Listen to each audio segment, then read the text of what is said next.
एक छोटे से कस्बे में समीर नाम का एक लड़का रहता था। बचपन में ही पिता की मृत्यु हो जाने के कारण परिवार की आर्थिक स्थिति बड़ी दयनीय थी। समीर की माँ कुछ पढ़ी लिखी जरूर थी, लेकिन उतनी पढ़ाई से नौकरी वहाँ मिलने वाली थी। सो घर घर बर्तन मांज कर और सिलाई बुनाई का काम करके किसी तरह अपने बच्चे को पढ़ा लिखा रही थी। समीर स्वभाव से थोड़ा शर्मीला था और अक्सर चुपचाप बैठा रहता था। एक दिन जब वो स्कूल से लौटा तो उसके हाथ में एक लिफाफा था। उसने माँ को लिफाफा पकड़ाते हुए कहा, माँ, मास्टर साहब ने तुम्हारे लिए ये चिट्ठी भेजी है, जरा देखो तो इसमें क्या लिखा है। माँ ने मन ही मन चिट्ठी पढ़ी और मुस्कुरा कर बोली, बेटा, इसमें लिखा है कि आपका बेटा काफ़ी होशियार है। इस स्कूल के बाकी बच्चों की तुलना में इसका दिमाग बहुत तेज है और हमारे पास इसे पढ़ाने लायक शिक्षक नहीं है, इसलिए कल से आप इसे किसी और स्कूल में भेजें।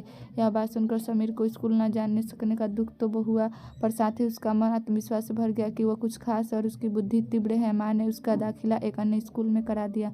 समय बीतने लगा। समीर ने खूब मेहनत से पढ़ाई की। आगे चलकर उसने सिविल सर्विसेज परीक्षा भी पास की और IAS ऑफिसर बन गया। समीर की माँ अब बूढ़ी हो चुकी थी और कई दिनों से बीमार भी चल रही थी और एक दिन अचानक उनकी मृत्यु हो गई। समीर के लिए ये बहुत बड़ा आघात था। वह बिलख बिलख कर रो पड़ा। उसे समझ नहीं आ रहा था कि जब अपनी माँ के बिना वो कैसे जिएगा। रोते रोते ही उसने माँ की पुरानी अलमारी खोली और हाथ में उनकी माला, चश्मा और अनेक वस्तुएं लेकर चुनने लगा। उस अलमारी में समीर के पुराने खिलौने और बचपन के कपड़े तक संभाल रखे हुए थे। समीर एक एक सारी चीज़ें निकालने लगा और तभी उसकी नज़र एक पुरानी चिट्ठी पर पड़ी। दरअसल ये वही चिट्ठी थी जो मास्टर साहब ने उसे 18 साल पहले दी थी।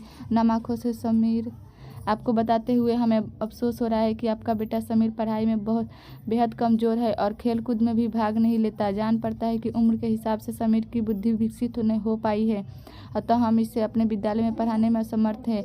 आपसे निवेदन है कि समीर का दाखिला किसी मंदबुद्धि विद्यालय में कराएं अथवा खुद घर पर रख इसे पढ़ाएं। सादर समीर जानता था कि भले सब उसकी माँ